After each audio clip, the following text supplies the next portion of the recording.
Al aire en 3, 2. ¿Cómo están? Buenas noches. Aunque en realidad si fuera verano diríamos buenas tardes, pero está tan oscuro hace tanto rato que ya son buenas noches. Déjenme agarrar mis anteojos porque ya no veo nada. Ya. Me han retado por esa luz. Entonces ahora me puse un cojín para estar más alta. Y parece que me falta un poquito más de altura. ¿Qué pongo? Un cuaderno, espérenme. Es que si vieran el armatoste casero, rasquísimo, pero a veces tengo un iPad que me prestan para los live y ahora no lo tengo y lo tengo que hacer en mi celular. Ya, ahí sí. ¿A quién saludo? A Ocha Gavía, a la Fefa, a Criar de la Mano. ¿Cómo están? Yo no creo que vayamos a hacer muchos, un sábado. Hola Natividad, un sábado a esta hora para hablar de estos temas que pueden parecer medios densos, pero yo estoy segura que lo vamos a hacer ameno. ¿Qué me está retando la Daniela? Rulos salvajes me dicen. Sí, pucha, estoy con los rulos desatados, es verdad. Voy a hablar con la Paula Vial. Hola. Voy a hablar con la Paula Vial, que es una abogada penalista, que me parece, además de ser una mujer muy criteriosa, que ha sido defensora nacional y que, como digo, es abogada penalista, es una mujer muy inteligente, muy amena. Ella es profesora. Ya les voy a contar unas cosas choras que hizo este año en clases en pandemia. Y creo que puede ser bien interesante la conversa con ella porque a ver, ¿cómo surgió esta idea? Resulta que haciendo puerta a puerta, cuando se podía hacer puerta a puerta, hola Dani, cuando se podía hacer puerta a puerta, mucho me pasó, y la Dani que me ha estado acompañando, se debe acordar que una de las primeras cosas que aparecían en los intereses de la gente era el tema de la seguridad. ¿Y cómo no? En la región metropolitana tenemos el tema de los narcos, en el sur, bueno, ya sabemos lo que pasa en el sur, que es un tema incluso más complejo, en el norte, bueno, hay el tema de seguridad, por supuesto, que está ocupando uno de los primeros lugares en los intereses ciudadanos. Y bueno, ¿qué respuesta le podemos dar desde la constituyente? Lo más fácil para mí como candidata era decirle, sí señora, le encuentro toda la razón, yo voy a solucionarle este tema en la Constitución. Pero para serles honesta, tengo la sensación, y de eso quiero hablar con la Paula, que la Constitución no es mucho lo que nos puede ayudar, al menos no de manera directa, ¿no? Entonces creo importante, y la Dani me habla, Daniela, escúchame, te voy a hablar por el Instagram, no me hables por WhatsApp, porque mi capacidad de multitasking no es lo que era. Ya, ahí está la Paula, puntualísima. Vamos a invitar a que entre. Y entonces, en vez de seguir hablando yo sola, voy a hablar cuando llegue la Paula, que es otra con rulos indomitos. ¡Hola! Hola. ¿Cómo estás, Paulita? Muy bien, ¿y tú? Bien, súper bien. Déjame subir el volumen para escucharte bien. Y te doy un consejo, ponle no molestar. Ahí, le puse no molestar al teléfono, porque si no, capaz que me llame mi mamá y todo se derrumbó. ¿Cachai? No sé qué No pasa si sé es que cómo se llaman. hace, pero bueno. No sé dónde se pone eso, pero ya, filo. Esperemos Ya, que no bueno, llame esperemos nadie. que no llame Todos nadie. conectados viendo el live. Sí, po. ¿Cómo estás, Paula? Muy bien, gracias. Qué bueno, Muy qué contenta bueno. porque además con una tremenda noticia, mi hermanito chico que se casa. Uy, así que vas a ser cuñada. Voy a ser su testigo. Sí. ¿Y tu hermano chico, cuán chico es? No, nada es chico, cumple 40 Ah, ahora, pero igual. es que yo tengo un hermano chico que tiene 17 años menos que yo. Entonces, cuando ese Pues anunció que se tiene 11. casaba, claro, cuando se anunció que se casaba, yo era casi la suegra, sentía yo. Sí, pues total, yo Oye, con ella. bueno, antes de que tú entraras, Paula, les estaba contando un poco a los auditores y también a las personas que nos escuchen después, cuál fue mi motivación para hablar contigo. Bueno, les decía yo que sobran razones para hablar contigo, porque tú eres una mujer una abogada, además penalista, muy buena en lo que hace, es muy entretenida. Les prometí contar más rato tus últimos inventos para hacer clases en el Instagram, que me pareció Ah, genial. sí, a lo mejor se meten a la cuenta. Claro, claro. Que, viste, ahí dicen, Paula es súper seca, sí, pues súper seca. Pero Oye, además es una mujer que es muy buena en lo que hace, pero además tiene una mirada como a la gente inteligente y criteriosa, una mirada más amplia. porque no quiero que nos quedemos solo como en el Código Penal, más allá de que, por supuesto, que la Paula se lo sabe de memoria. Le contaba entonces a los auditores, Paula, que una de las cosas que yo más recuerdo del puerta a puerta, cuando podíamos hacer puerta a puerta, es que la seguridad, el tema de los delitos, y en general los temas de seguridad están como bien arriba en la preocupación de la gente. Yo te diría que junto con la cesantía y la pandemia y toda la debacle económica que ha traído para los cesantes, para los emprendedores, para las pymes, en fin, la seguridad.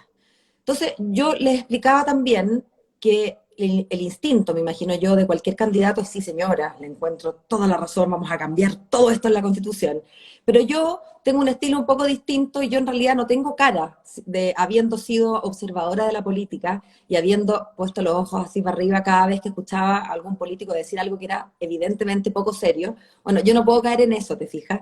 Entonces, siempre les decía: mire, señora, empatizo con usted, le encuentro toda la razón, pero la verdad es que la Constitución eh, importa, importa para estos temas, pero la mirada de la Constitución es una mirada como de segunda o tercera derivada. La verdad es que lo primero y principal para que nuestros niveles de delitos bajen, bueno, son un conjunto de cosas, pero todas ellas tienen más que ver con políticas públicas, de reinserción escolar, de coordinación de las policías con los demás órganos y la aduana incluida, de segregar las ciudades, de hacer intervenciones urbanas que permitan que los barrios tomados dejen de serlo, de poner los incentivos correctos. Todas las anteriores, y las que se me olvidan o que no se me han ocurrido, tienen que ver con política pública y no necesariamente con lo que haga el constituyente. Sin embargo, Ujú. Paula, y déjame extenderme un segundito más antes de pasarte el micrófono. Yo, en mi visión un poquito más global de abogada generalista, yo además, todo el mundo lo sabe, yo lo digo siempre, yo soy abogada más bien jubilada y dedicada a las comunicaciones. Pero tú sabes que lo abogado no se quita, es una deformación que permanece. Entonces, según yo, la Constitución tiene, sí, dos maneras como de segunda derivada y de tercera derivada de contribuir a este tema. Una es la primera, pero que insisto, es de segunda derivada, después de la política pública, es, bueno, la Constitución puede transformar un poco el Estado, o mucho el Estado, ¿no? Y también puede contener un mandato a coordinar distintos entes de Estado. Y Ujú. esa coordinación, cuando se transforma en un mandato constitucional, tiene un carácter más potente y puede contribuir. Yo creo que una de las problemáticas que hay para nuestra persecución penal o en general para los temas de seguridad es lo que uno como ciudadano percibe como falta de coordinación entre las aduanas, la policía, la rama ejecutiva, los distintos ministerios que tienen algo que decir en la problemática que subyace a la delincuencia, etcétera. Y la otra manera en que me parece que la Constitución puede tener importancia, pero no como para responderle a la señora en el puerta a puerta, es que a la larga, una Constitución que nos logre entregar una mirada y una propuesta de sociedad que se vaya encarnando con los años y el acomodo legislativo a la nueva Constitución, que sea una Constitución más inclusiva, que sea una Constitución que de verdad mejore la educación, ¿no es cierto? Y dé oportunidades, en la medida en que menos personas se sientan excluidas del desarrollo del país, bueno, entonces el narco deja de ser o pasa a ser menos interesante, ¿no? Claro. ¿Verdad? Pero las dos dimensiones en que yo creo que la Constitución es un aporte, repito, por seriedad con mis electores, es un aporte que tiene poco que ver con el afán de los constituyentes en estos 12 meses que vamos a tener, ¿no es verdad? Y sin embargo, me pareció súper importante hablar de seguridad, porque tiene como digo, un background en la Constitución, pero me pareció importante hablar de seguridad y sobre todo de populismo penal. Eh, Porque cuando la inseguridad campea, como en tiempos como este, y cuando hay muchos candidatos dando vueltas, como en un tiempo como este, empieza a ser muy fácil. Señora, estoy tan preocupada, fíjese que entraron a robar. Sí, señora, ¿sabe lo que tenemos que hacer? Vamos a hacer una ley que no solamente manda a la cárcel a los que roban, sino que les vamos a cortar la mano. Y así empiezan, ¿no? Y vamos a devolver la pena a muerte, y vamos a redoblar las penas para todos los delitos. Y bueno, y suena bastante natural, y yo creo, Paula, que uno de los problemas del populismo penal es que esas promesas, que tú nos vas a explicar por qué son inútiles en el fondo, pero son promesas que se pueden cumplir, porque efectivamente o el Parlamento puede subir las penas, y a la gente en la calle, que no somos especialistas como tú en estas materias, nos suena muy lógico. Si a mí me suben el precio de los tomates, capaz que empieza a comer más ensalada de lechuga. Si me suben el precio del robo, se acaba la puerta giratoria, en vez de entrar 5 días salgo, bueno, capaz que mi incentivo para robar disminuya. Entonces se suben las penas y santo remedio. Ahora, la gente que tenga un poquito más de pensamiento crítico dirá, bueno, si fuera tan fácil, ya no habría delincuencia en el mundo, ¿verdad? Pero bueno, te paso la palabra a ti para que nos hables un poco del populismo penal. Bueno, muchas gracias, Paola, por la invitación y muy entretenido estar conversando contigo ahora y con tus futuros electores.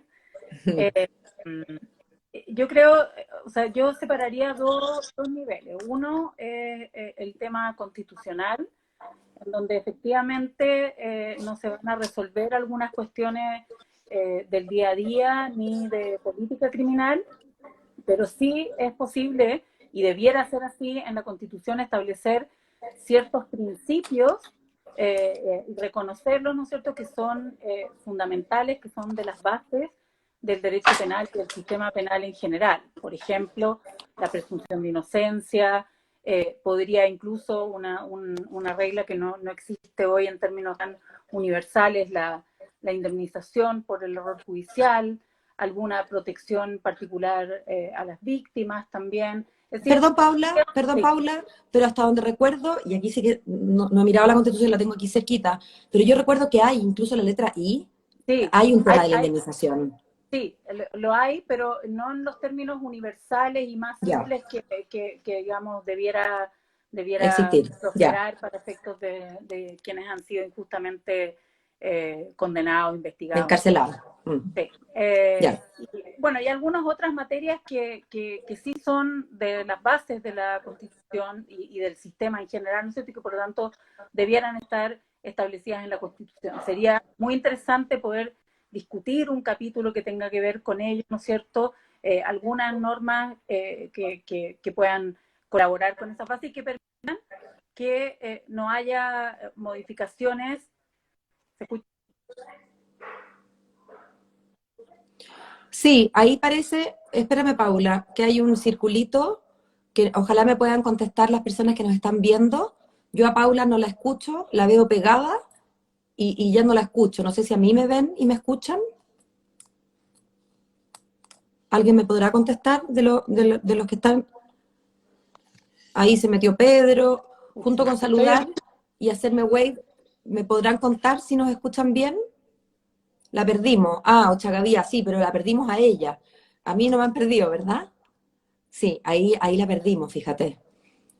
Dani, ¿sabéis lo que voy a...? Dani, ¿te puedo pedir un favor? Yo sé que estás allá y acá. Dile a la Paula que quizás en vez de conectarse con el Wi-Fi, de repente es mejor optar por los datos del celular. Te escuchamos, me dice la Mary. No se escucha la Paula. Sí, es que la Paula se nos cayó y la vamos a recoger. La Dani, que es... Sí, yo sé que me escucho, pero la Paula no. Pero la Dani que está metida...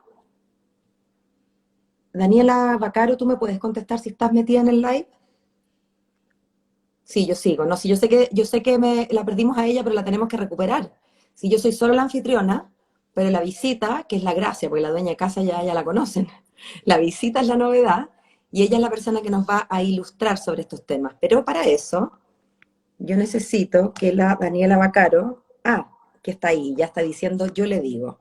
Estoy en eso, ya. La Dani está por vía remota ayudando a recoger a la Paula, para que la Paula se nos una.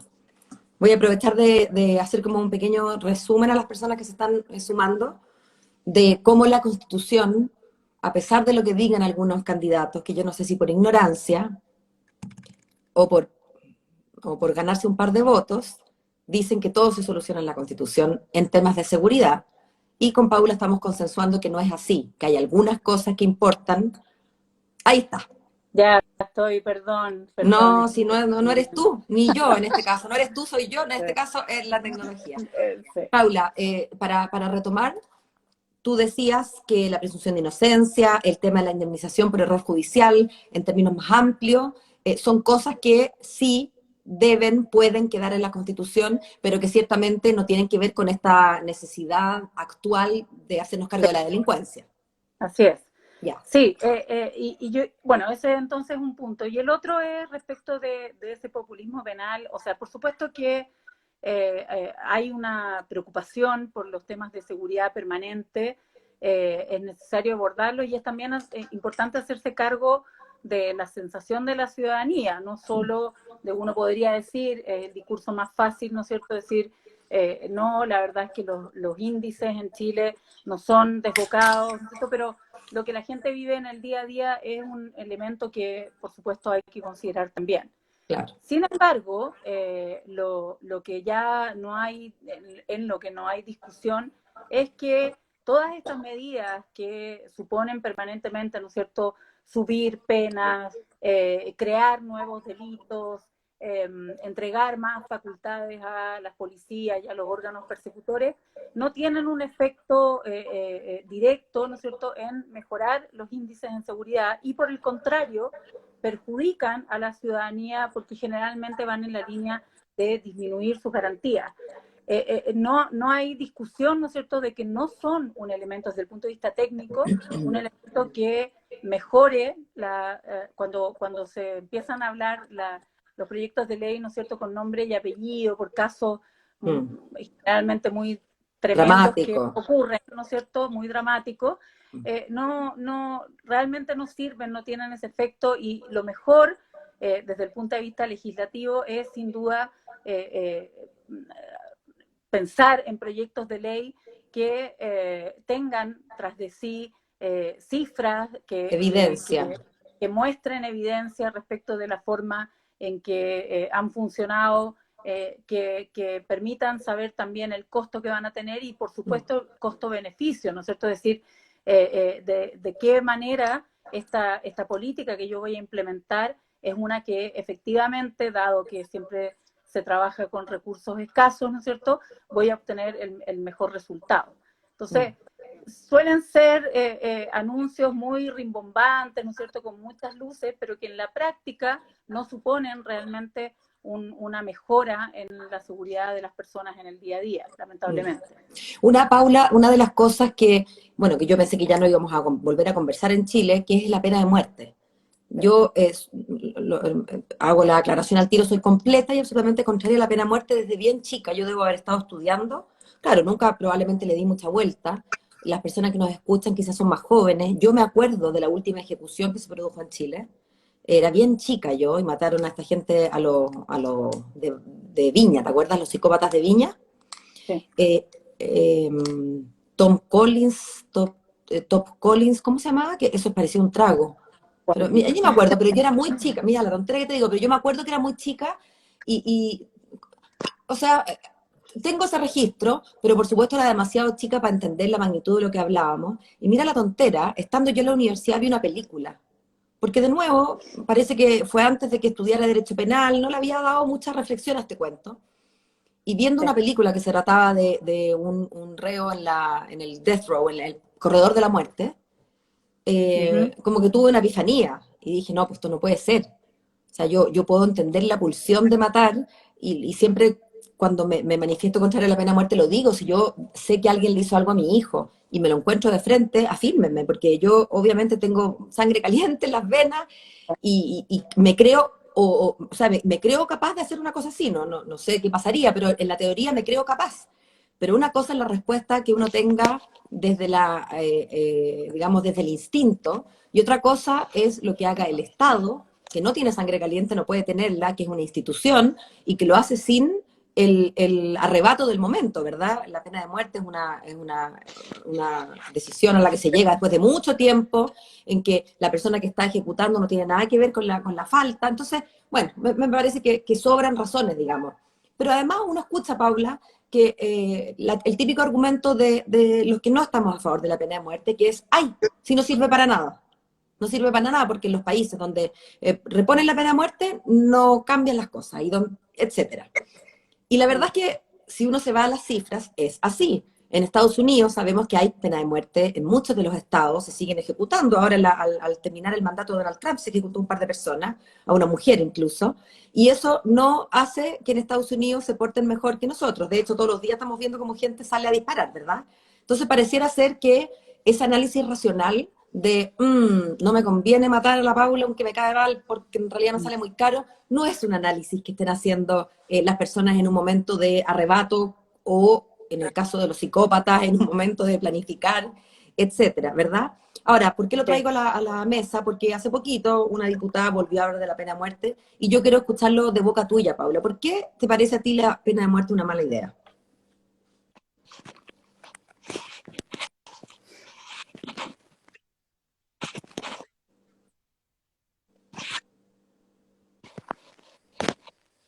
¿Se ¿Paula? escucha? Sí, te estabas como acomodando, parecía que estaba como Sí, sonando, ¿se que estabas escucha? arreglando el teléfono. Ya, Sí, dale. ya. No, mira, hay muchos argumentos en contra de la pena de muerte que tienen que ver justamente con la irreversibilidad, con razones de justicia, con las posibilidades de error judicial, con los costos económicos que tiene el implementar la pena de muerte, ¿no es cierto? Las razones de discriminación que son propias del sistema de persecución y que obviamente también impactan la pena de muerte. En nuestro caso particular, además, hay otra razón y es que nosotros reformamos, ¿no es cierto?, nuestra constitución y la ley aboliendo la pena de muerte, salvo algunos resabios que quedan en el Código de Justicia Militar, Sí, bastante limitados, que tal vez también debieran desaparecer, ¿no es cierto?, pero que están ahí todavía vigentes, pero en la práctica no es posible por derecho internacional de los derechos humanos, ¿no es cierto?, revertir esa situación. mm, Y por otro lado, porque además tampoco es de nuevo, una herramienta eficiente.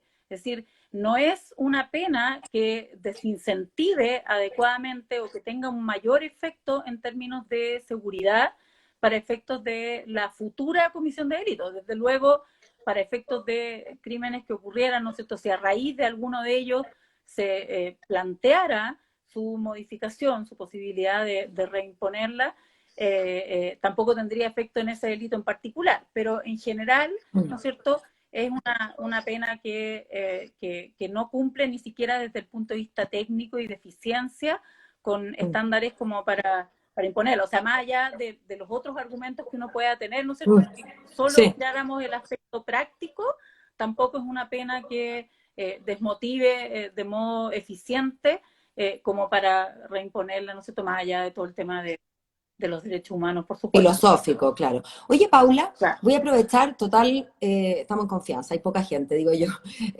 Sí, quizás voy a decir una barbaridad, pero tengo una duda y creo que este es el momento. Sabemos que el aumento de penas no, así como regla general, que el mero aumento de penas no es la panacea ni es la gran solución para el delito. Y sin embargo, me parece a mí, y quizás estoy hablando desde el prejuicio y la ignorancia, y les pido disculpas, que uno puede distinguir a lo menos como dos públicos. Y te digo lo siguiente, yo sé que andar más velocidad no es un delito, ¿no es cierto? Andar a más de 120 kilómetros por hora. Sí. Pero voy a hacer una confesión. Yo he andado a más de 120 kilómetros por hora en la autopista. Lo he hecho.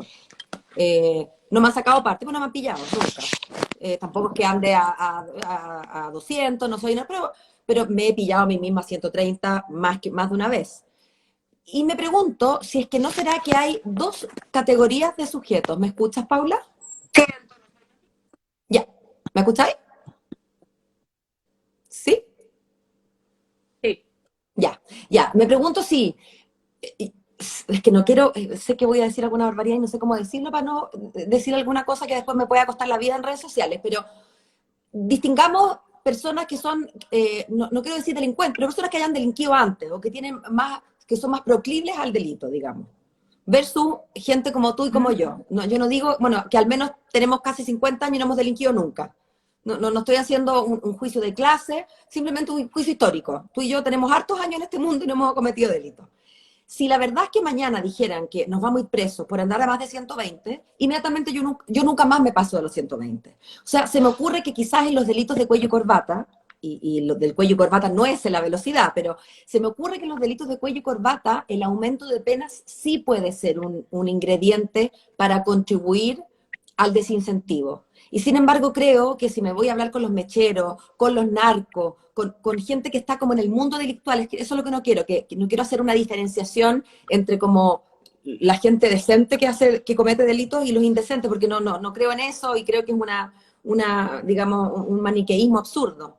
Pero se me ocurre que en ese segundo grupo, en estas personas que tienen un contacto con el delito, en ellos es que no sirve, pero en los otros sí. ¿Es así o estoy haciendo una categorización de ignorante y de barrio alto? Bueno, yo rescato la idea, ¿no es cierto?, de que para regular, para legislar en estas materias es siempre importante asesorarse por expertos, porque es súper natural, ¿no es cierto?, tener una idea como de un poco de sentido común o desde los prejuicios respecto de la información que uno maneja actualmente, ¿no es cierto?, y en realidad es súper natural, digamos, pensar y tener una intuición respecto de ciertos asuntos que a lo mejor desde el punto de vista científico, ¿no es cierto?, o técnico no funciona. No vuelan.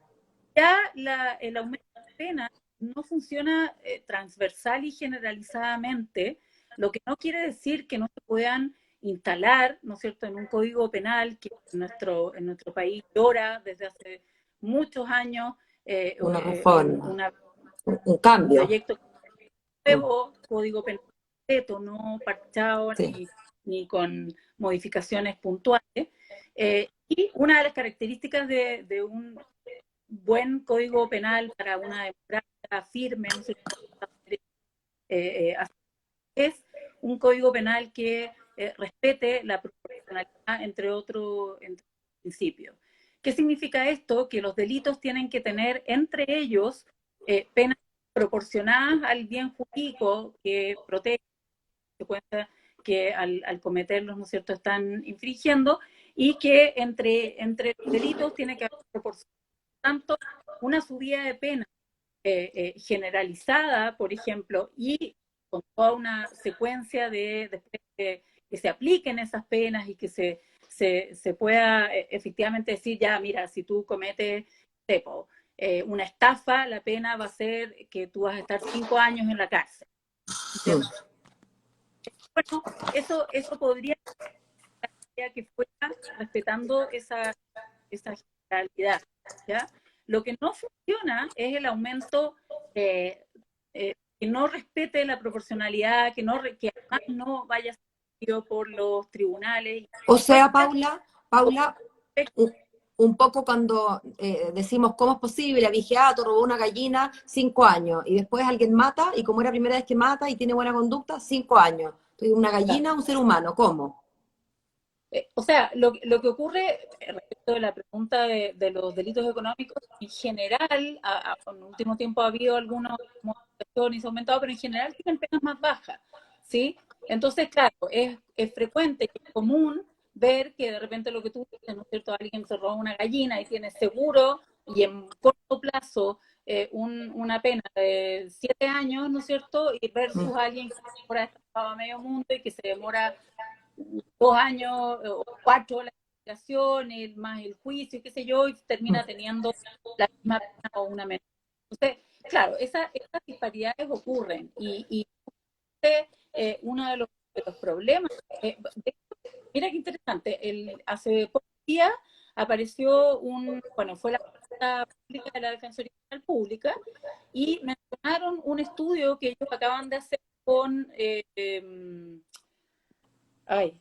con una empresa de encuestas, Criteria, consulting, criteria, cadem, el gobierno más típico. Bueno, lo mismo. El ¿ya? punto es que en esa encuesta los resultados fueron muy interesantes en el sentido de que, y preocupantes por supuesto, en el sentido de que la mayor parte de la población considera que en Chile no se respetan los derechos humanos dentro del proceso penal y particularmente en el detalle de ello, que la justicia no resuelve de igual manera en un juicio, ¿no es cierto? No hay posibilidades de asegurar un juicio justo de la misma manera a quien está en una situación socioeconómica más alta versus uno que está en una situación socioeconómica más baja.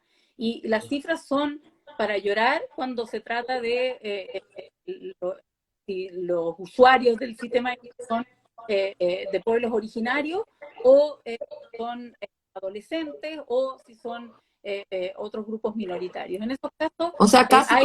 casi como Paula, como que si la justicia fuera como la salud, que hay clínicas para los ricos, pero que claro. en la práctica, mira, hay un prejuicio en ese sentido, pero en la práctica, por muchas razones, no solo de discriminación en la persecución y el sistema, pero efectivamente hay más posibilidades en un caso, ¿no es cierto?, de buscar alguna alternativa, en un caso de delito de cuello blanco, en general, que en otros delitos o en ciertos tratos también. El sistema discrimina, y es duro decirlo, pero sí funciona de esa manera. Hay una persecución policial distinta, hay una persecución en el tema de profesores distinta, hay discriminación de base en el propio Código Penal, en lo que te decía, ¿no sé cómo están establecidos los delitos, y por lo tanto, aunque es duro, pero también es un desafío,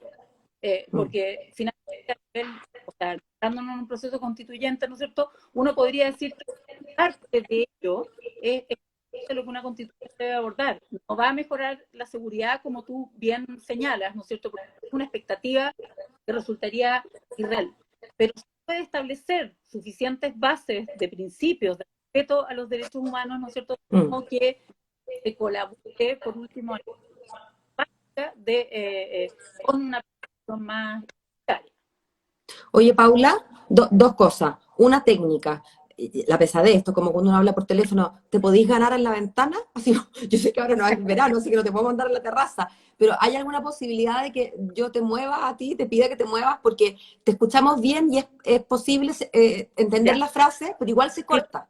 Entonces, Me cuando voy a pasear. desarrollas más la idea, eso, muéstranos tu casa. Aquí el Ya, living, el comedor, voy a ir cuando la cocina. mejor señal. Exacto, en búsqueda de Nemo se llama esto. Ya. Quiero hablar tantas cosas contigo. Vamos a probar por acá. Ya, probando. Quería después conversar contigo el siguiente tema. Esta presunción de inocencia, que entendemos su importancia, y sin embargo, bueno, es difícil para el ciudadano de a pie como respetarla. Además está bien, el estándar del principio de inocencia, un estándar para la judicatura, para el juez, ¿no es cierto? No es la idea que yo considere, oh, esta Paula es una ladrona porque te acusaron, pero bueno, no es tan terrible, digamos. Lo terrible sería que el juez ya te mirara la cara y dijera, no, te aseguro que es culpable. ¿Cómo, ¿Cómo sientes tú que puede desayudar a esta presunción de inocencia, que es una garantía básica en un mundo, digamos, civilizado, las redes sociales y el hecho de que ya no solamente entonces, si la, bueno, voy a ponerme a mí de ladrona para que no ofenderte, si yo robé algo, bueno, en la época sin redes sociales se enteraban mis cercanos, el que estaba ese día en el supermercado, si es que había alguien un vecino que me conociera, pero hoy en día cualquier cosa que yo haga se va a saber inmediatamente en las redes sociales y por lo tanto ya no va a ser solamente mis tres vecinas las que me van a arrugar la nariz, sino que va a ser el mundo entero, con las consecuencias que eso trae. Y yo acabo de poner el ejemplo de que yo robé, pero bien pudo haber pasado que ellos creyeron que yo robé, ¿no es cierto? Y que entonces me están inculpando y me están acosando y mirando feo. ¿Cómo opera en tu experiencia, a ti que te ha tocado ser abogada y has visto en tus defendidos probablemente los efectos que tiene esta especie de juicio público, que insisto, yo creo que siempre se ha hecho el juicio público. El tema es que antes lo público era el barrio, la cuadra, y ahora el juicio público es el país completo. Sí, yo creo que, bueno, es un fenómeno un poco inevitable, ¿no es cierto? Y es sí interesante poder discutirlo y conversarlo. hay una base de educación que es fundamental, porque en el fondo uno podría decir, mira, hay que ser más empáticos, ¿no es cierto?, ponerse en el lugar de quien es funado y muchos argumentos de ese tipo, pero me parece que llegan menos, ¿no es cierto?, que entender que, o sea, que de la transversalidad que significaría educar en el uso de las redes. En algún momento, y eso creo que también es importante rescatarlo, estas funas por medios, ¿no es cierto?, a través de redes, también tuvieron o han tenido una finalidad, ¿no es cierto?, como de complementar un poco el sistema en sus fallos, en aquellos casos en los que han buscado justicia a través del sistema formal, oficial, y esta no se ha alcanzado.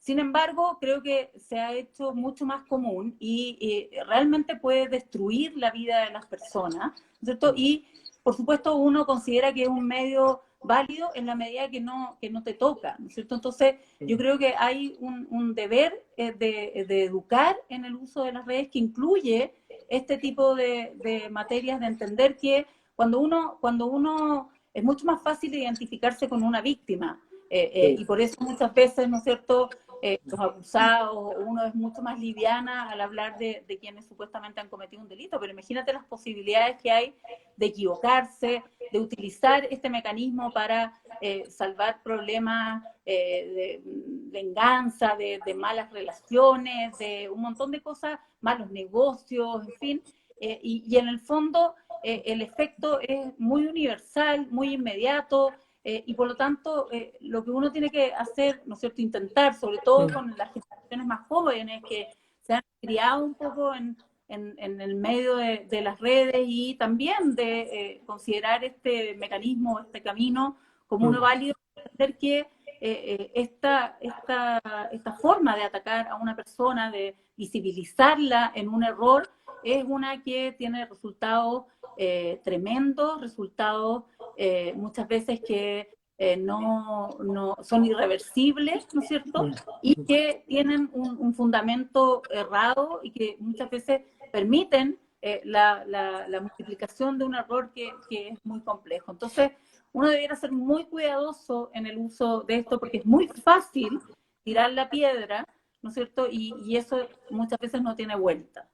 Fíjate que pensaba, sé, yo soy, hay un canal de televisión en el cable que se trata de, que se llama como Investigation Discovery, que es un programa que De él. Sí, no lo he visto, yo no debería ni contar esto, pero pendiente. yo antes de la campaña, porque ahora la verdad es que no alcanzo a ver tele, ni mucho Netflix, pero es un canal que a mí yo veo mucho, y que se trata de casos, puros cosas horrendas, porque es todo juicios penales, y todos los juicios penales son de crímenes, no hay delitos de cuello y corbata, es todo de sangre, unas cosas tremendas. Y bueno, y entre medio, claro, uno se pone, te toca ver casos de error judicial, casos en que todo indica que era el mayordomo y no era el mayordomo. Y yo muchas veces me he puesto a pensar, viendo estas cosas, qué atroz, cómo debe sentirse una persona que estuvo en el lugar incorrecto, en el momento incorrecto, y que se le juntaron dos malas suertes porque justo se manchó de sangre, y que está viendo cómo se lo llevan preso por un asesinato del que realmente no fue más que testigo o que llegó al momento que había Sí, ocurrido. Y, probablemente el uso de las redes de esta manera tiene dos problemas graves.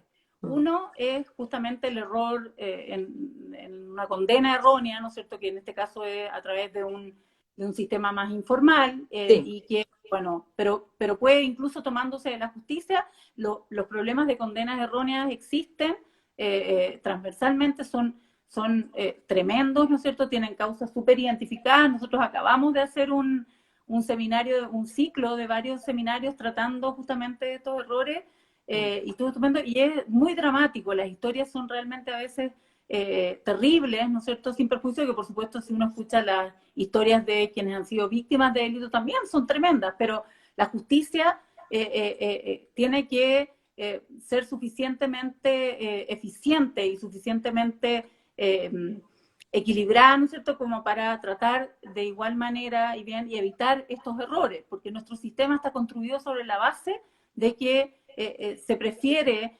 un autor de un Libre. delito que esté libre a una persona inocente que esté privada de libertad. Y yo he Pero dado ese argumento, el pero... segundo Mm, problema, mm, el segundo problema es que en las redes también tú puedes condenar, hacer funas y tener el mismo impacto en una persona por cuestiones que desde el punto de vista de la gravedad penal no la tienen, ¿no es cierto? Entonces es claro, muy más amplio, tú puedes realmente destruir la vida de una persona por cuestiones que socialmente son más aceptadas, pero que se presentan en términos que sí, parecen, no claro, sé, claro. algo terrible. Claro, es muy feo que a mí alguien me agarre el poto, para decirlo bien en fácil, es muy feo que alguien me agarre el poto, pero yo soy una mujer grande y que me peguen un agarrón en la micro sería un desagrado. Por cierto que hay un delito porque hay un acoso callejero, pero de ahí y no me parece que sea para aplaudirle al caballero, pero eso no es lo mismo y yo mal estaría haciendo justicia si dijera, Es que este señor es un violador. pero hay un problema además que tiene que ver con las garantías que te da un proceso dentro del marco oficial. Mm, En el sistema penal tú tienes un debido proceso que supone establecer ciertas reglas que deben ser respetadas por todos. mm, Esas reglas no existen en el ámbito de las redes y de informal. la FUNA. Y por lo Mm, tanto tú no tienes cómo defenderte. Muchas veces ocurre, ¿no es cierto?, que simplemente no hay condiciones para ser escuchado cuando tú puedes perfectamente tener otra versión de los mm, hechos o, mm. como te digo, puede ser algo falso.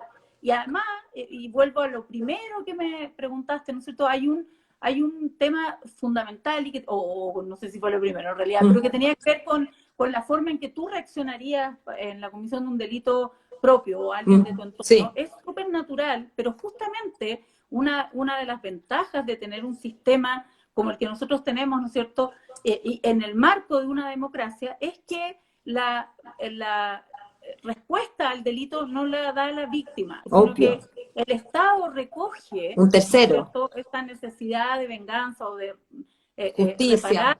Mm, hechos, ¿no es cierto?, y de justicia, mm. y adopta decisiones más universales, en bases más universales también.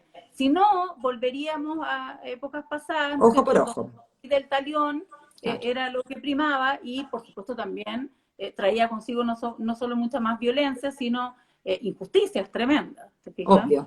Ahora, Paula, ni te voy a preguntar si eres feminista, sé que lo eres, pero además el otro día me di la molestia de ir a la RAE, no lo había hecho respecto del término feminista, y me quedó clarísimo que nunca más nadie puede decir que no es feminista, porque Claro. hasta la RAE dice que el feminismo es la lucha por la igualdad de derechos, así que dado que este es un mundo feminista, vamos a concordar eso. Yo sé que tú eres feminista, Paula, y este es un tema que a mí a veces me ha quitado el sueño en ocasiones que cuando ha estado en la palestra por algún caso muy bullado.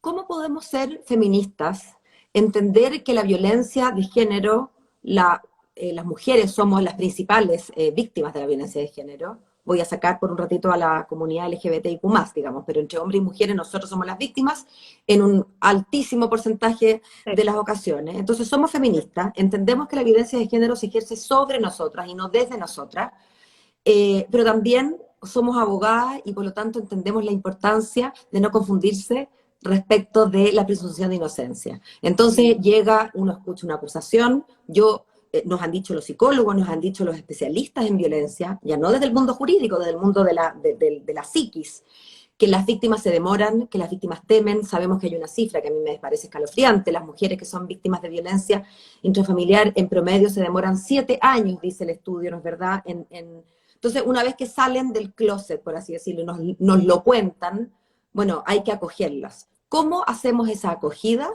respetando el principio de inocencia que me parece, pero fundamental? ¿Cómo juegan ahí esas dos cosas? Sea, yo creo que básicamente hay que diferenciar los ámbitos, ¿no es cierto? Desde el punto de vista del sistema, la única manera de que éste funcione en plenitud es respetando estos principios.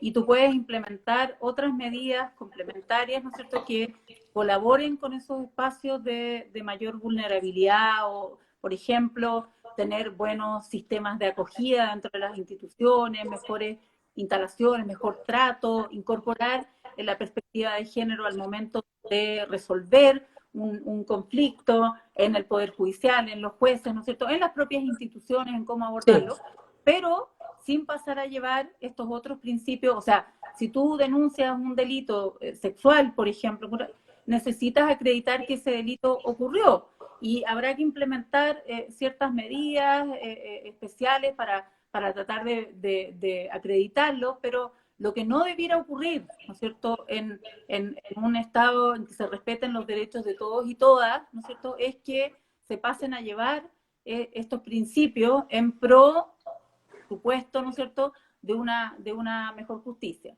Y es difícil, ¿no? O sea, lo he vivido en carne propia, pero es difícil a veces hacer ese distingo y mantenerte firme en decir, mire, yo respeto, yo quiero que en todos los ámbitos, ¿no es cierto?, se respeten los derechos con igualdad, se recojan los derechos en igualdad para hombres y mujeres, y al mismo tiempo tener que, no sé, pues exigir que premisas como el yo te creo, ¿no es cierto?, no signifiquen un debilitamiento de la presunción de inocencia. Claro, pero eso, Paula, pero perdón, eso está bien, pero que el yo te creo no signifique un debilitamiento de esa presunción, puede operar muy bien para los jueces del tribunal oral en lo penal.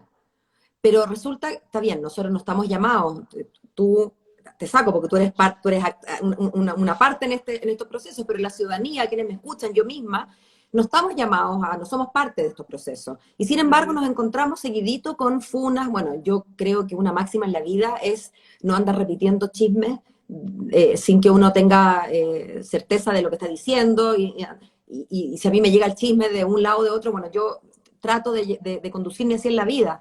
Pero el otro día, por ejemplo, hace un par de semanas, escuchamos de una niña que subió a su Instagram, una actriz famosa, lo viralizó en sus redes.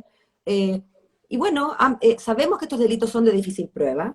Sabemos que además, muchas veces, cuando son denunciados, ha pasado tal cantidad de tiempo que obtener una prueba material es lisa y llanamente imposible, pero incluso testimoniales no hay, ya no se acuerdan. Entonces, me sigue pasando que entiendo que tú puedes hacer el distingo en el tribunal, pero los actores en la calle, digamos, ¿cómo hacerlo? Porque a mí me parece que el daño que se puede hacer haciendo, digamos, creyendo a pies juntillas el yo te creo, es tremendo. Porque entonces podemos condenar a la mitad de los varones de Chile, nuestros hijos incluidos, a que los miren como delincuentes. Por otro lado, el escepticismo, cuando una víctima levanta la voz, también es tremendo, porque también puede hacer un daño gigante. Después de todo, sabemos que buena parte de las violencias de género se van perpetuando porque las víctimas callan. Y las víctimas tienen un aliciente para callarse si es que la gente las escucha y uno no te creo, mentirosa. Entonces, ya no te pregunto como abogada penalista, te pregunto como mujer que ha reflexionado sobre estos temas más que nosotros. ¿Cómo deberíamos conducirnos? O sea, claramente no es un tema sencillo. Yo creo que muchas cosas han cambiado desde el punto de vista de las víctimas y como todos los cambios más radicales, más de fondo, ¿no es cierto?, funcionan generalmente como un péndulo que lo lleva al extremo, ¿no es cierto?, y lo que querríamos para nuestra sociedad es que no vuelva inmediatamente al otro extremo, ¿no es cierto? Entonces, es ideal buscar un justo medio entre mejorar el sistema, establecer ciertos mecanismos que permitan a las víctimas o a quienes se crean víctimas, ¿no es cierto?, hacer las denuncias y que no signifique un nuevo tormento tener que acudir al sistema, pero al mismo tiempo que la necesidad de dar protección a esas víctimas no signifique generar espacios de injusticia en donde no... Es que mira, Paola, la presunción de inocencia es tan fundamental para la democracia que es difícil soslayarla. Cuando uno piensa que todos y cada uno de los habitantes de nuestro país, del mundo en general, ¿no? Pero pueden ser algún día acusados de un delito, porque por eso te decía antes que es mucho más fácil empatizar con las víctimas que con los acusados. Y yo le pregunto, como lo hago siempre en mis cursos, ¿no es cierto?, en mis clases, a mis alumnos, si alguno de ellos se refleja, se identifica con una persona cometiendo un delito, la mayoría o todos me van a decir que no. No. Y si lo hago con la víctima, seguramente todos van a tener alguna historia o algo, ¿no es cierto? Entonces es natural, es así como convivimos. Pero eso no significa tratar de entender que todos podemos estar algún día en esa situación y que lo único que la presunción de inocencia exige es el respeto de ciertas reglas de modo para que los tribunales puedan resolver esos conflictos escuchando con equilibrio a ambas partes. Las dos lados. Mm, Si lo voy a querer para mí cuando aquello ocurra, o lo que uno debiera aspirar es que eso se respete para todos, ¿no es cierto? Es claro. la única forma de que todos podamos convivir pacíficamente sin que los extremos nos afecten. Mm, Porque así como es horrible que las mujeres vivan las violencias que viven y que pasen situaciones en donde no se las escuche, no se les crea o no, en fin, ¿no es cierto? También lo es que sea gratis poder acusar a una persona y que no haya o se pretenda que no exista, ¿no es cierto?, necesidad de acreditar aquello que se está mm, señalando, ¿no es cierto? mm. Entonces, no todos los delitos funcionan así, no en todos los delitos existen estos problemas, pero sí, puntualmente, ¿no es cierto?, hay muchos en los que sí se dan estas situaciones y que afectan el efecto en redes, ¿no es cierto? Ahora, la presunción de inocencia debiera irse instalando, ojalá, como un principio más transversal que marcara no solo a nivel del sistema, sino también en el respeto al otro, Mm. en la convivencia. Es como Y claro, cuando uno tú en redes dices, ve que eso no ocurre. es como cuando tú hablas ya no en el ámbito penal, sino que en el ámbito más doméstico, oye, dale el beneficio de la duda. Partamos de la Claro, buena claro, fe. Claro, la Paula llegó tarde, antes de pelarla por atrasada, supongamos que pinchó el neumático, para dar un ejemplo así completamente totalmente. inocente, pero Algo que claro. podría ocurrir conmigo. Sin Ah, negar. oye, Eh, Paula, tú me das pie para preguntar algo políticamente súper incorrecto, ¿ah? Pero bueno, uno no está aquí para hacer las preguntas fáciles y la idea es invitar a la gente también a reflexionar sobre estas cosas. Tú acabas de decir una frase que es clave, dijiste, bueno, no puede ser gratis acusar a alguien sin estar dispuesto a o tener las maneras de acreditarlo. Pero hay una uh-huh. cosa que puede ser aún peor, que es acusar a alguien por joder, por venganza, tú creo que lo sugeriste, por venganza, por rabia, por maldad, o sea, si hay gente que por maldad corta a otros en cubitos y se los come, como vimos en Madrid hace unos días, ¿no es cierto? Bueno, habrá gente también que hace cosas menos graves por maldad, ¿no es cierto? Entonces, entramos aquí ya en el abuso del derecho, ¿no? Y si yo quiero usar la herramienta jurídica para joderte, probablemente no te acuse de estafa, porque eso es re fácil de demostrar que no lo hiciste, ¿verdad? Y si yo te acuso de robarme mi auto, bueno, es cosa que tú abras tu garage y no hay más que un auto, me imagino, ya listo.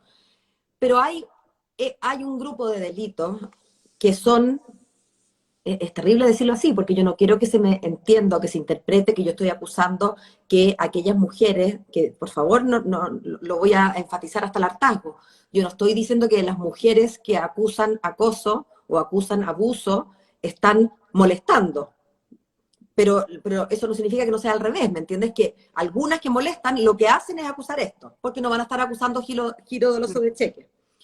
¿Qué pasa con esas figuras, Paula? Yo sé que yo me he pillado a mí misma cuando me lo han preguntado, cosas así sin yo ser especialista, que al final cuando me preguntan y me acorralan, creo que la respuesta es una, que el derecho tiene limitaciones, que Sí. finalmente la justicia de los hombres o de las mujeres, de los humanos, es una justicia que tiene limitaciones.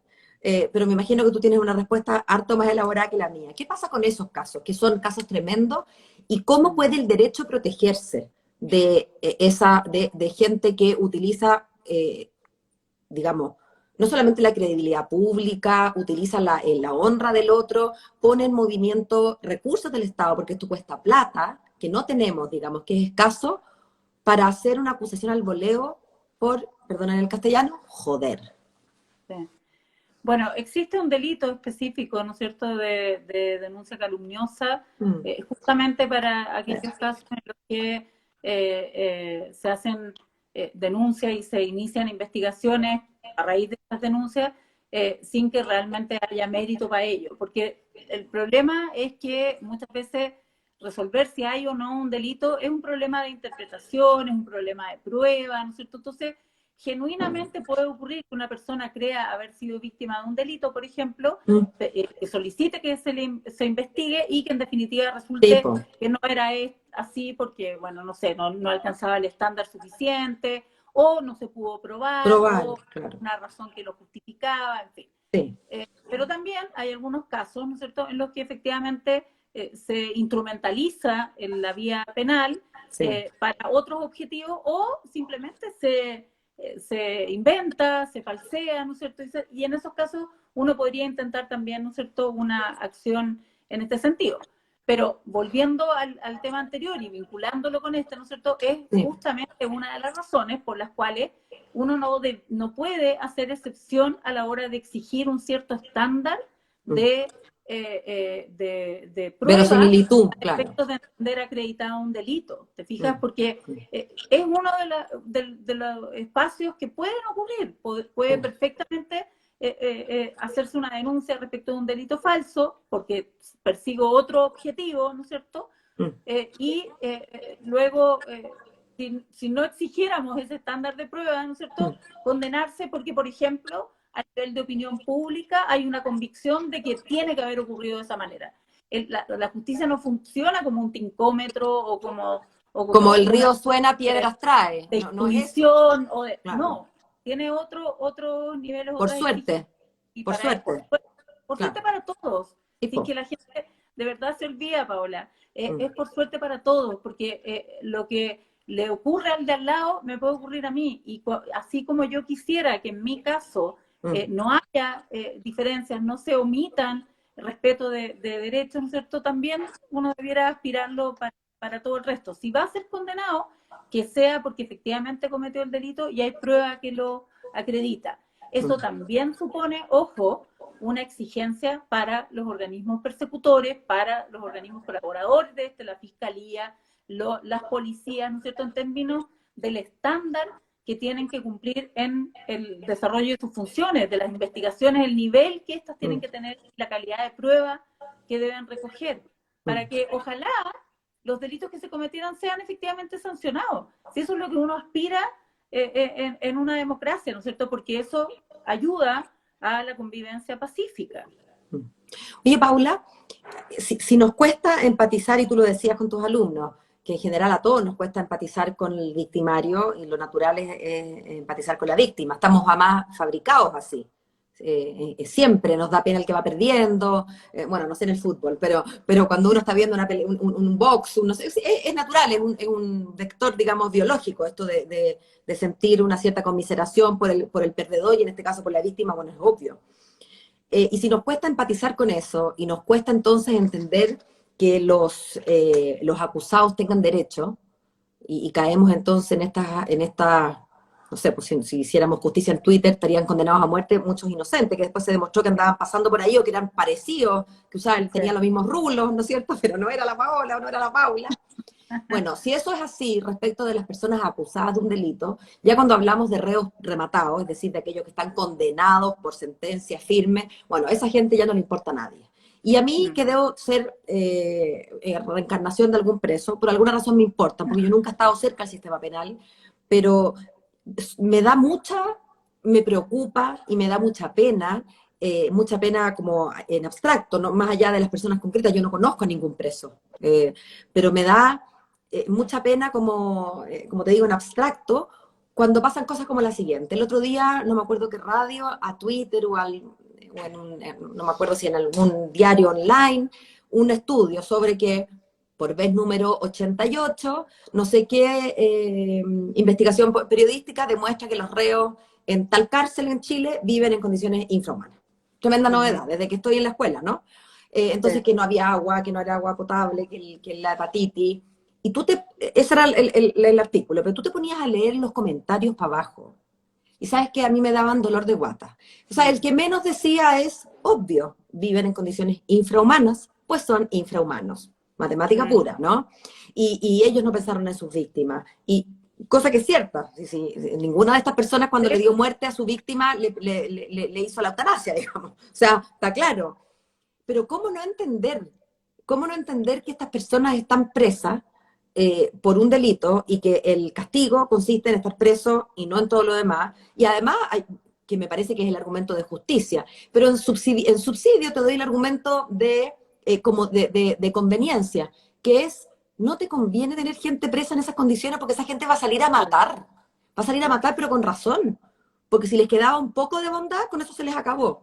Pero a mí me llama la atención en un país que está sensibilizado con el tema de los derechos humanos, porque tuvimos una dictadura, porque creo que todos aprendimos más temprano o más tarde que las cosas que pasaron en dictadura no pueden volver a repetirse. Hay una generación que no la vivió. Yo no viví la dictadura, era muy chica, de modo que yo lo he aprendido, y además no tengo víctimas cercanas, pero lo he aprendido como de oídas, ¿no? Pero yo creo que ese es un consenso, hay un consenso, creo, y espero que sea más o menos general. Luego, los hechos ocurridos a propósito de violencia policial, también hay un tema de derechos humanos que no podemos olvidar en el pasado cercano, ¿verdad?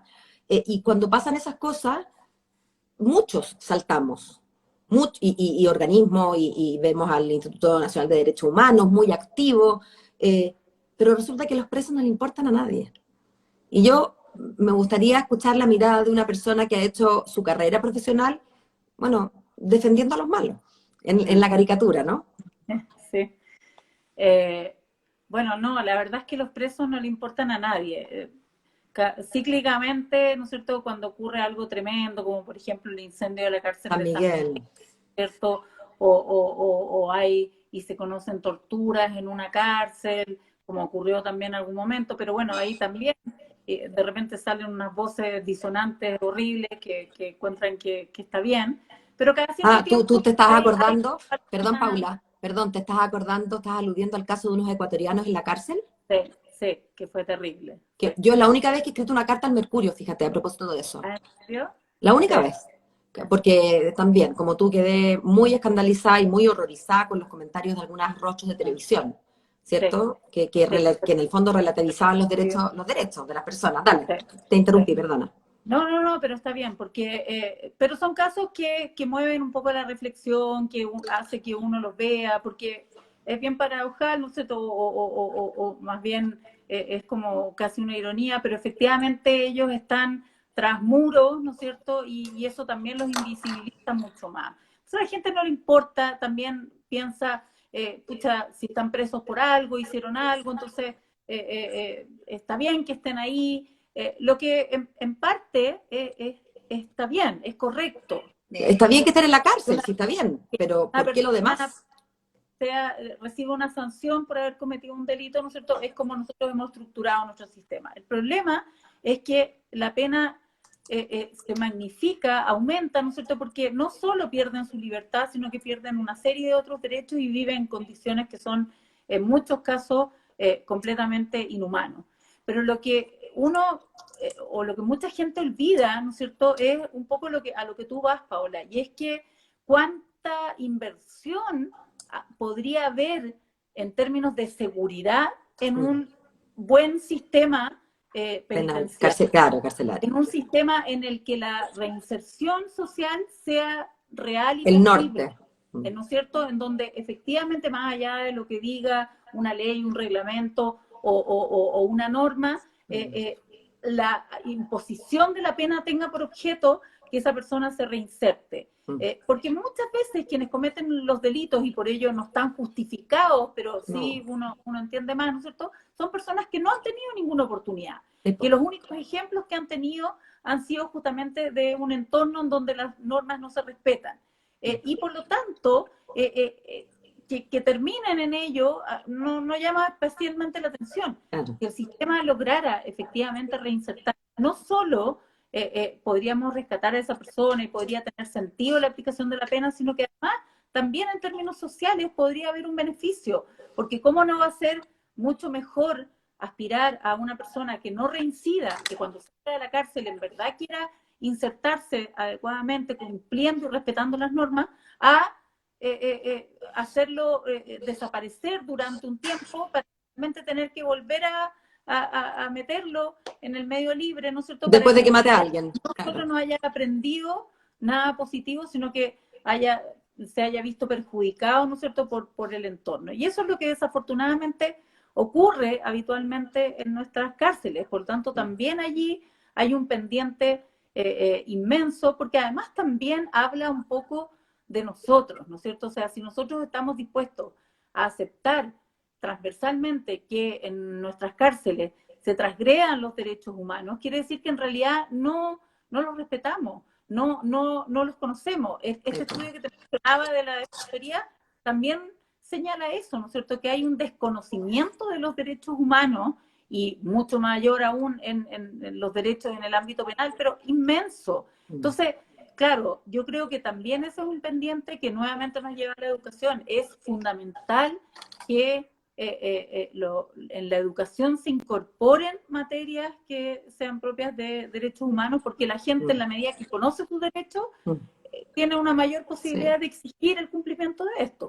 Fíjate que Ochagavía dice, no es un tema sexy políticamente, claro, después el Ale dice, quedas peor después de que vas a la cárcel, porque nadie te va a contratar, eso por una parte, sabemos que hay una marca, pero además, y no te queda más que delinquir. Claro, lo que pasa es que yo creo, Ale, que efectivamente las dificultades para insertarte en un trabajo, claro, y la necesidad de comer, bueno, vas a tener que robar, digamos, pero yo creo que además, o sea, yo creo lo que me pasaría a mí, uno no es la medida del mundo, pero uno cuando empatiza desde uno, ¿verdad? Porque es lo único que yo conozco. O sea, si yo me fuera presa y viviera, más allá de lo que haya hecho, pero no solamente me quitan la libertad por el tiempo que haya prescrito el juez en concordancia con lo que dicen las leyes, sino que me violan, me sodomizan, me violan, me hacen pasar frío, me hacen pasar hambre, me hacen ver ratones, me hacen... O sea, uno sale, ya no te digo más, o sea, yo aplaudo al que tenga ganas de buscar trabajo, digamos. ¿Me explico?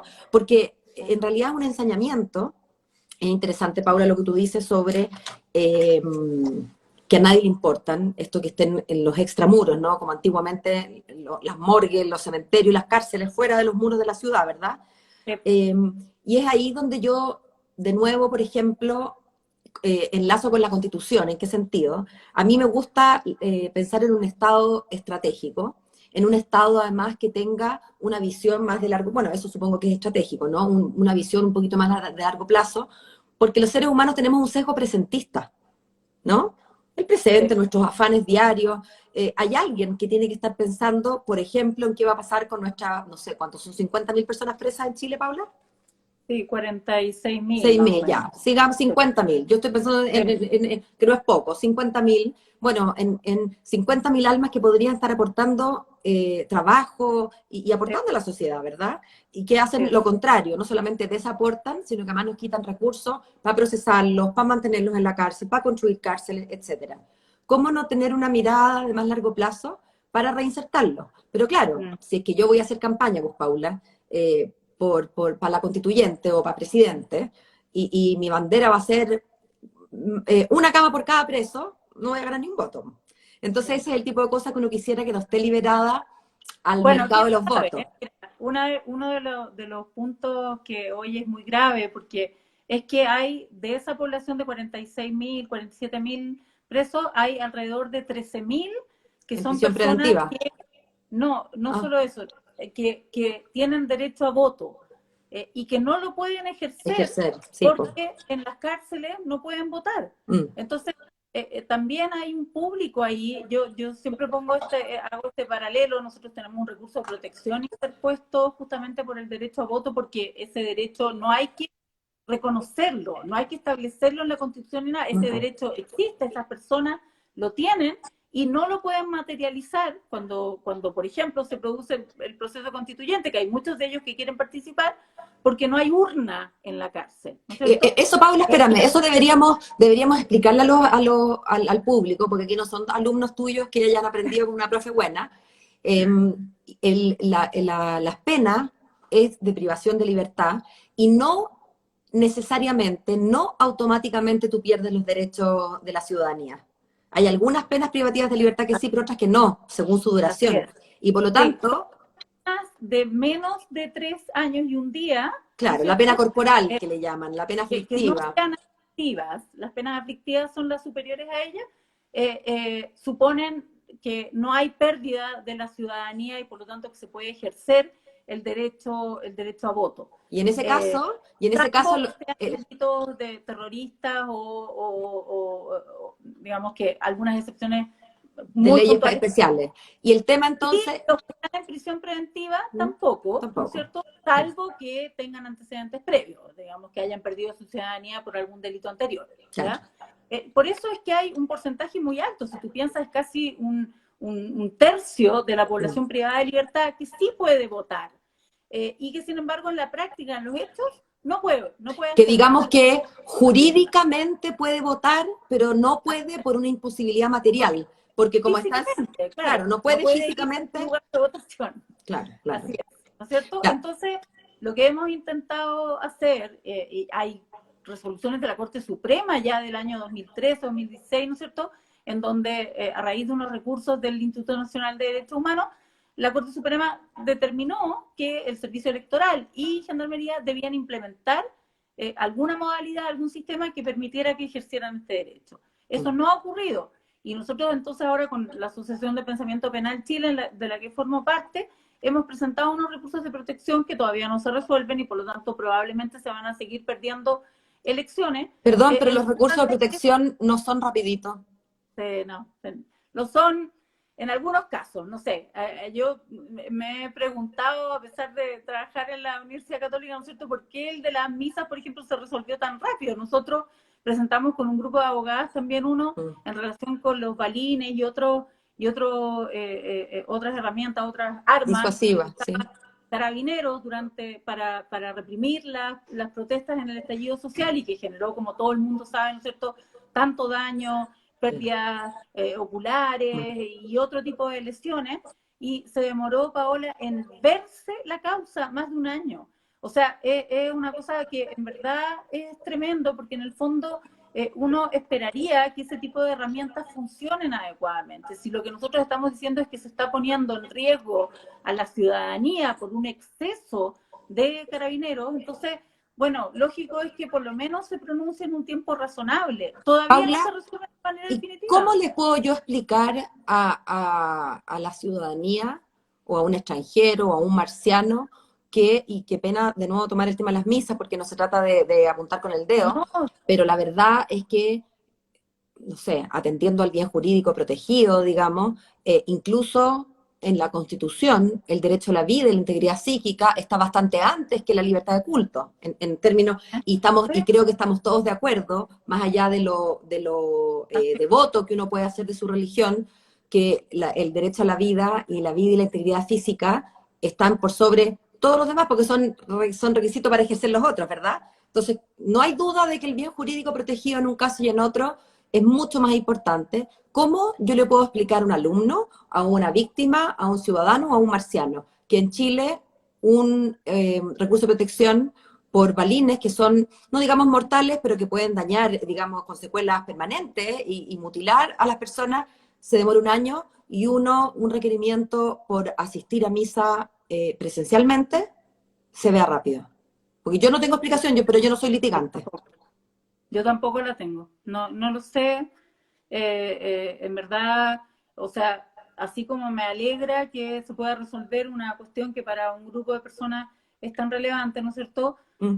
Lamento que no ocurra lo mismo en otros asuntos, porque indudablemente para nosotros que representamos los intereses de personas reales que querían ejercer su derecho a la libertad de opinión, a manifestarse, ¿no es cierto?, sin riesgo a su integridad física, en donde además hay otro problema ahí grave, ¿no es cierto?, que tiene que ver con la autonomía de carabineros, con el uso de la fuerza legítimo de carabineros y hasta dónde llega este, ¿no es cierto? Entonces, que hubiera una orientación por parte de los tribunales para ellos también, si no iban a ser capaces de autorregularse, por lo menos que fuera un tribunal.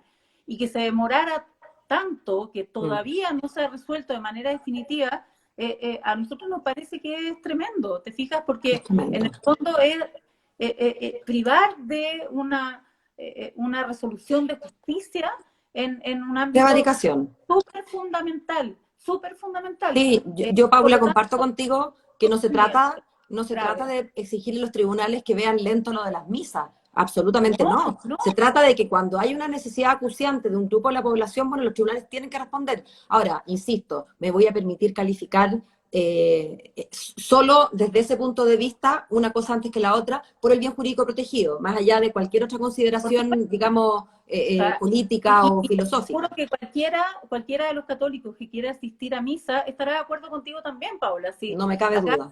no hay ninguno de ellos que quiera asistir a misa, ¿no es cierto? a priorizar ese derecho por sobre el derecho a la vida. Por supuesto. Y no es responsabilidad además de quien pone el recurso de qué modo se vaya a No, ver. no, no, Yo Paula, si no tengo idea. A lo mejor mi hay tema es alguna con los tribunales. que no lo No, conozco. si mi tema claramente no es ni con los que van a misa, ni con los curas que quieren misa, ni con quien impulsa el recurso. Mi duda y mi deseo de que tú me expliques esto tiene que ver con señor tribunal. O sea, ¿cómo? No, Qué no lo sé. importante, Yo tampoco tengo explicación. qué O sea, importante, puede Paula. haber situaciones y presiones y lobbies y qué sé Sí, yo, ¿no es bueno, cierto? lógico, lógico. Pero para uno y otro, ojo, Mm, mm, para acelerar algún tema y para ralentizar el otro. O sea, obvio. que un recurso, que muchos recursos de protección, más o menos en la misma línea, pero con personas de carne y hueso solicitando que se les protejan y se les reconozcan sus derechos, ¿no es cierto? Se demoren lo que se han demorado en resolver una cuestión básica, ¿no es cierto? Como determinar y decirle a Carabineros, usted no puede ejercer de esa manera. No le estamos diciendo que usted no puede ejercer fuerza. No, lógico. Nosotros lo hemos entregado por ley, ¿no es cierto? Lo que le estamos diciendo es que usted no puede excederse en ese uso y no puede ocasionar las lesiones que ocasiona a la ciudadanía por supuestamente, ¿no es cierto?, proteger o impedir la realización de una determinada manifestación.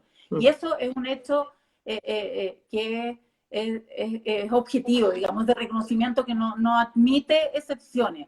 Las lesiones están, las personas mutiladas están, y no se ha hecho nada. ¿Te fijas? Entonces ahora, claro, justo vino la pandemia que dificultó o imposibilitó la realización de cualquier tipo de manifestación, pero lo que queda en el aire es que si volvieran a ocurrir, no sabríamos hasta dónde llegaría Carabineros, porque lo que está claro es que no tienen capacidad de autodeterminación, de autorregulación, ¿no es cierto? Entonces, tiene que haber alguien que sí le imponga reglas y que permitan que realmente protejan a la ciudadanía y no al revés. ¿Te Es que el fijas? día que no le pongamos reglas, esto ya es una cosa, una reflexión de aplicación general, el día que no decidamos no ponerle reglas, a los únicos que andan con pistola en la calle estamos re mal, digamos, Exactamente, ¿verdad? exactamente. Más allá Eso de es las simpatías o antipatías que uno tenga con el movimiento, con lo que totalmente. sea. Es una... Exacto.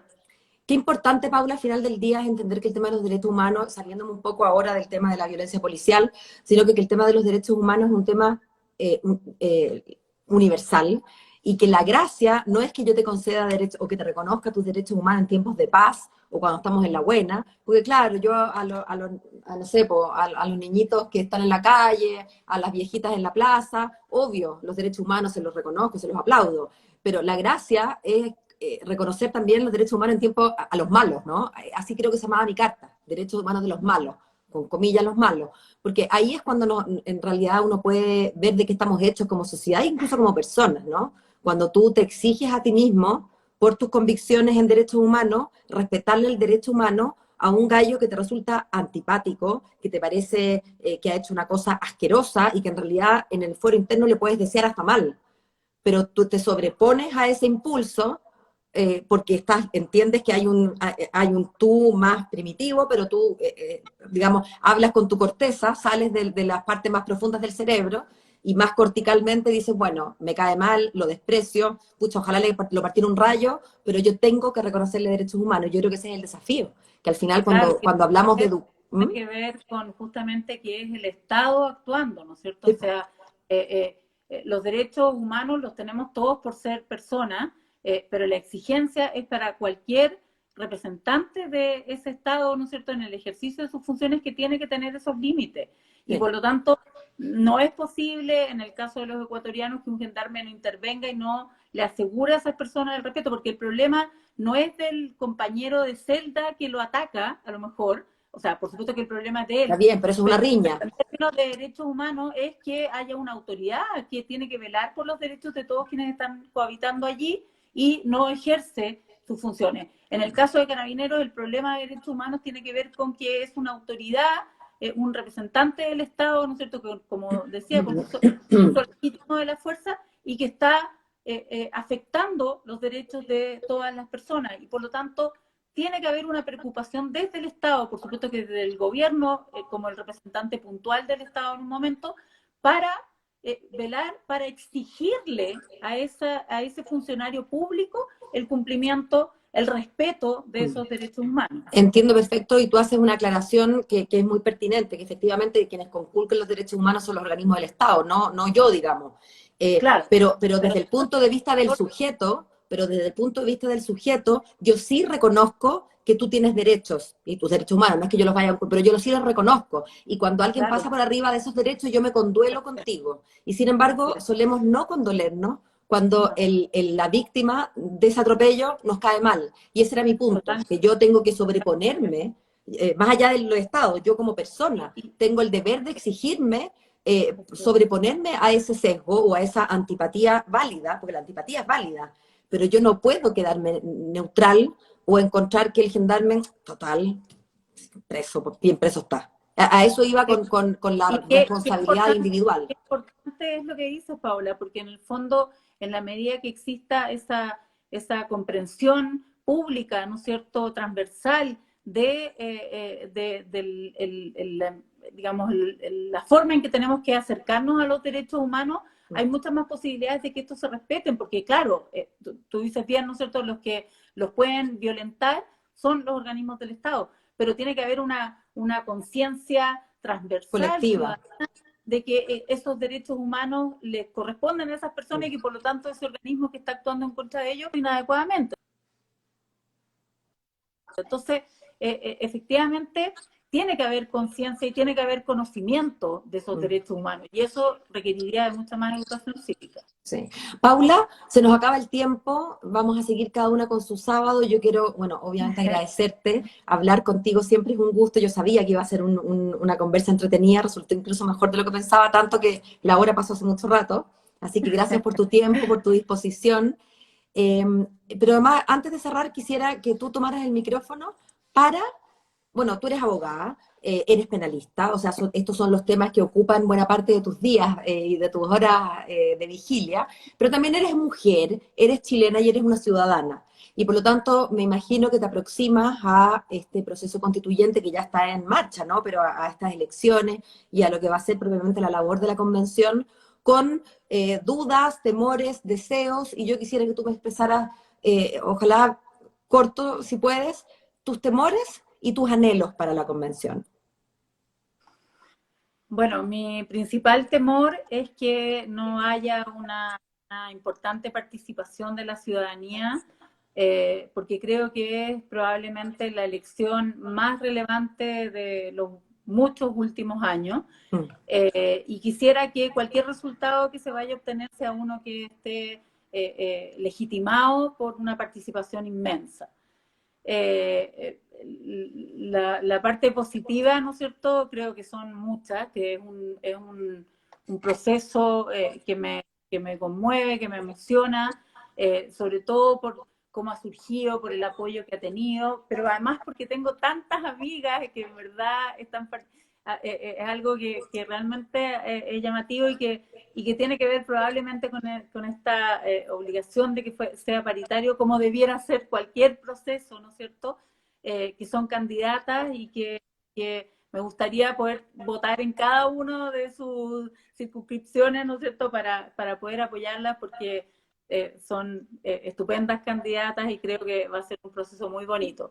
Pero particularmente acá, ¿no es cierto?, ojalá que todos los que están conectados y mucha gente más vote por la Paola porque es una tremenda candidata. Yo desafortunadamente no estoy inscrita ahí porque si no contaría 100% con mi voto y creo que la preocupación por poder hablar siquiera de estos temas muestra un poco el trabajo que sin duda va a hacer después en la Asamblea Constituyente cuando se inicie el proceso constituyente. Así Chuta, que eso salió mucha medio suerte. galleteado, como que le paso la palabra y me tiran No, flores. no, lo creo, Paula, no lo era creo preciso, el voto es que secreto, pero te lo agradezco del fondo del corazón, tus palabras, y bueno, el voto no me hago cargo porque eso tú contigo y tu lápiz en la urna, pero muchas gracias por esas palabras y como te digo, gracias por regalarnos casi hora y media de tu sábado, y bueno, estamos en contacto nosotras por interno como siempre. eso, encantada. Muchas gracias por la invitación. Y a todos, gracias por escucharnos, y a los que nos van a escuchar después, un saludo desde la máquina del tiempo. Chao, chao.